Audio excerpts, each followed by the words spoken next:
श्री परमात्मने नमः। अथ चतुर्दशोऽध्यायः। श्री भगवान उवाच।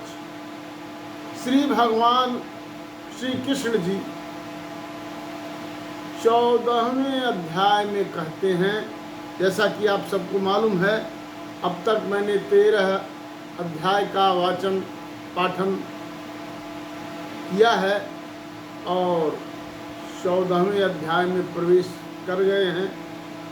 यहाँ पर भगवान श्री कृष्ण अर्जुन को जो पीछे ज्ञान और क्षेत्रज्ञ के बारे में बताए हैं, यहाँ बताते हैं कि परमं भूयः प्रवक्ष्यामि ज्ञानानां ज्ञानमुत्तमं ये ज्ञात्वा मुनयः सर्वे परां सिद्धिं मितो गताः।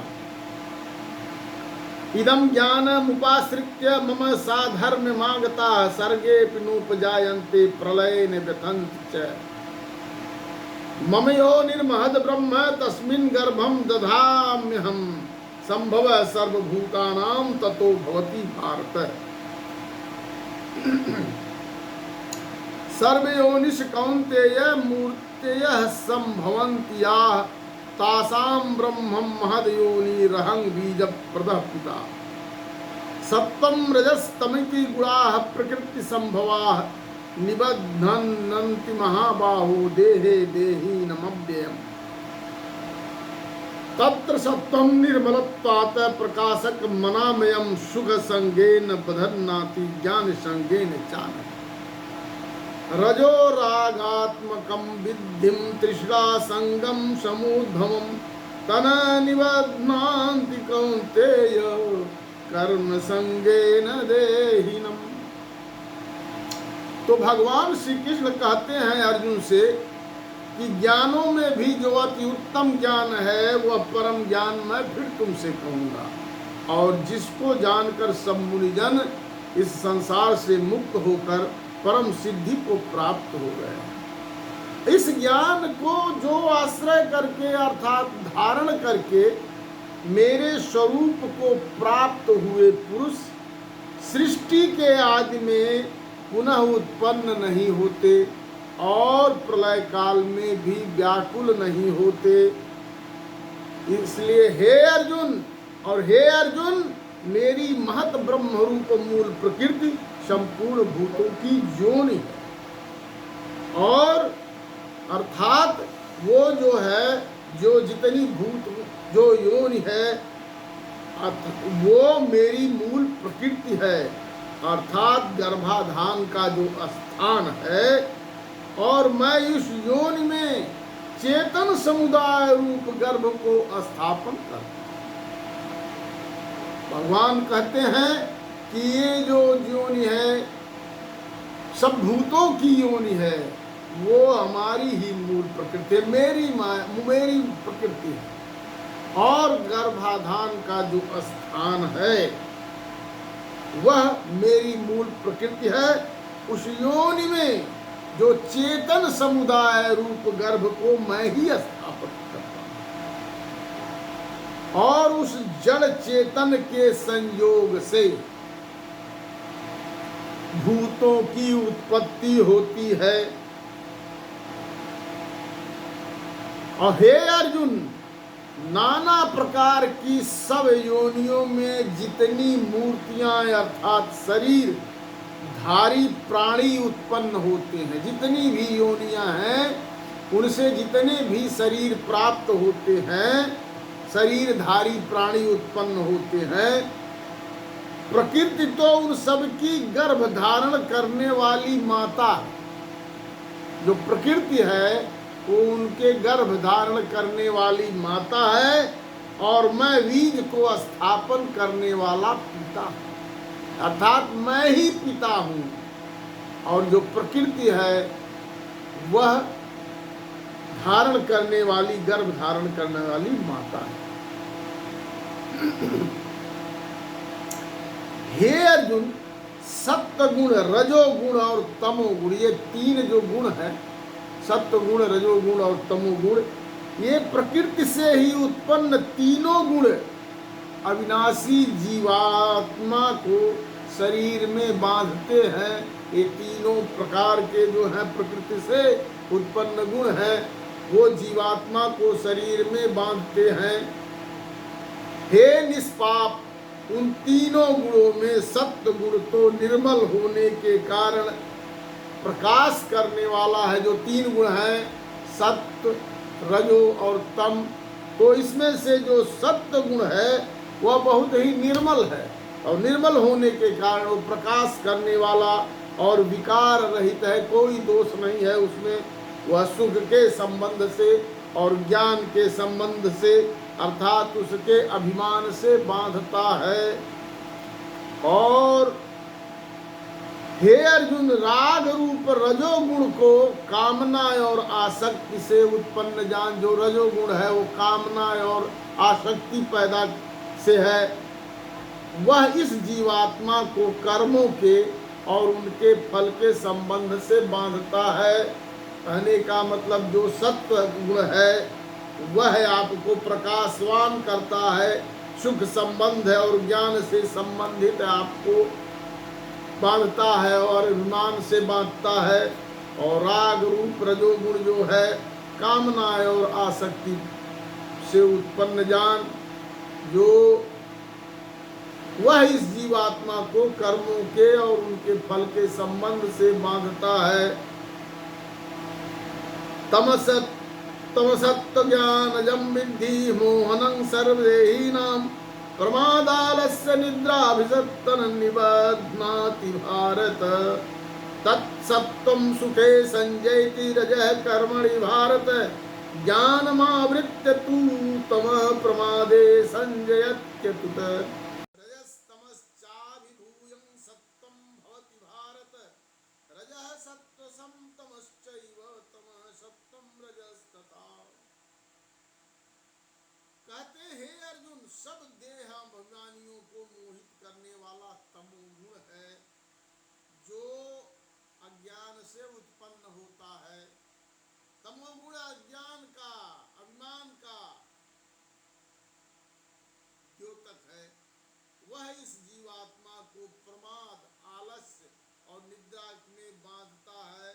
वह उसको आलसी बनाता है, मदी बनाता है। अब आपको बताएं कि आलस्य क्या है और क्या है। इंद्रियों और अंतःकरण की व्यर्थ चेष्टाओं का नाम प्रमाद है। जो आप ऐसी चेष्टा, ऐसी इच्छा, व्यर्थ चेष्टाओं को करते हैं वो प्रमाद है। और कर्तव्य कर्म में अप्रवृत्ति रूप निरुद्यमता का नाम आलस्य है। कुल मिला के आप जो इच्छाएं करते हैं गलत, वो प्रमाद है। और जो कर्महीनता करते हैं, कर्तव्य कर्म नहीं करते हैं, वो आलस्य है।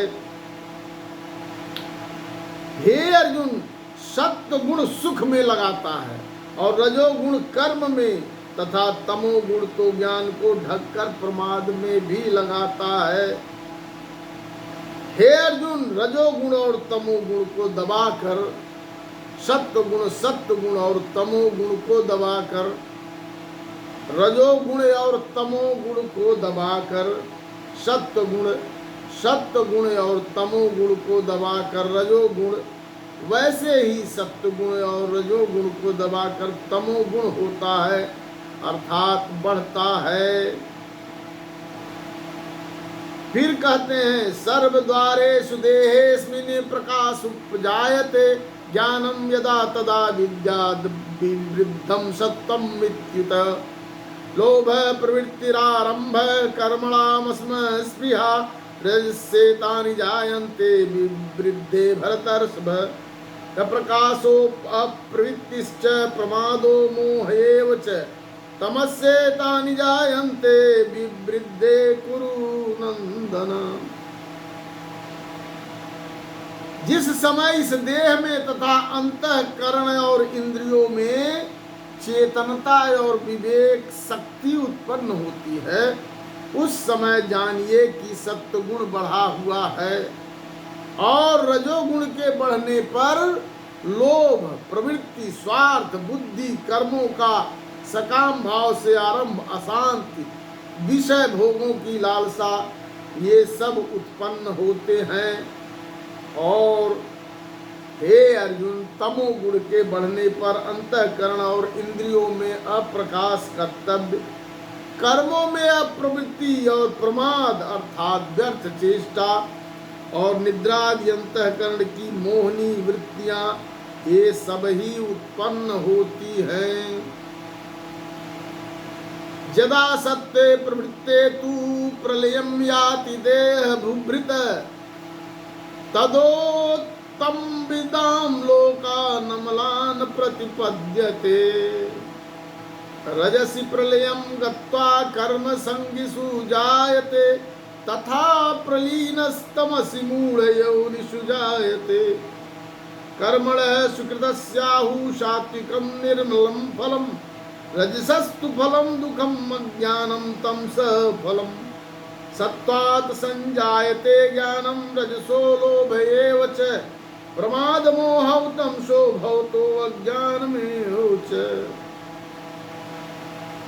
कहते हैं, जब यह मनुष्य सत्व गुण की वृद्धि में मृत्यु को प्राप्त होता है, तब तो उत्तम कर्म करने वाले के निर्मल दिव्य स्वर्गादि लोकों को प्राप्त होते हैं। सत्व गुण की वृद्धि में मृत्यु को यदि प्राप्त होता है तो वह स्वर्ग को प्राप्त होता है। रजोगुण के बढ़ने पर मृत्यु को प्राप्त होकर कर्मों की आसक्ति वाले मनुष्यों में उत्पन्न होता है, तथा तमोगुण के बढ़ने पर मरा हुआ मनुष्य कीट पशु आदि मूढ़ योनियों में उत्पन्न होता है।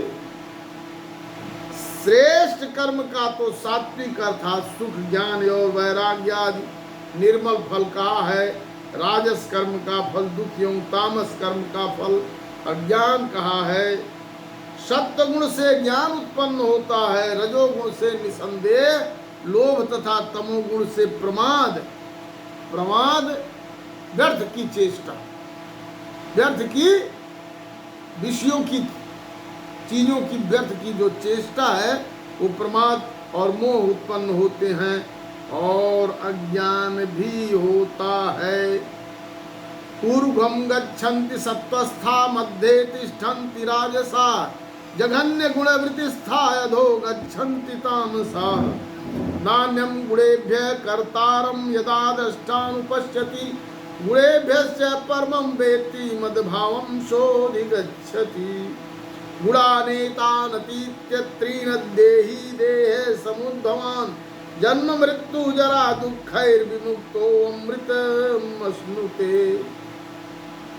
कहते हैं कि सत्व गुण में स्थित पुरुष स्वर्गादि उच्च लोकों को जाते हैं।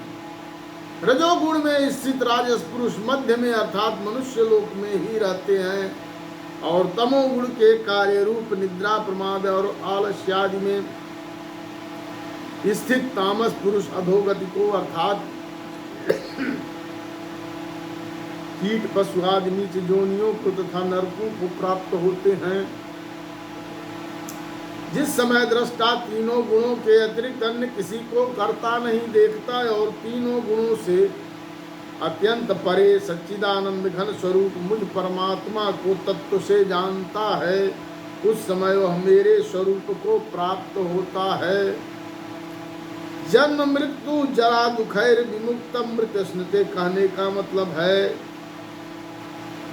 कि यह पुरुष शरीर की उत्पत्ति, यह पुरुष शरीर की उत्पत्ति के कारण रूप इन तीनों गुणों को उल्लंघन करके जन्म मृत्यु वृद्धावस्था और सब प्रकार के दुखों से मुक्त हुआ परमानंद को प्राप्त होता है।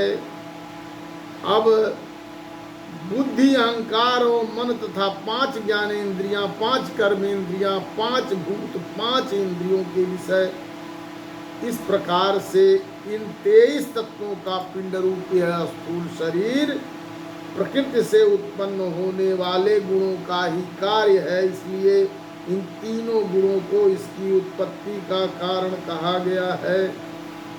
और इस प्रकार से जो दुखों से मुक्त हुआ है वो परमानंद को प्राप्त होता है। बोलिए श्री कृष्ण भगवान की जय।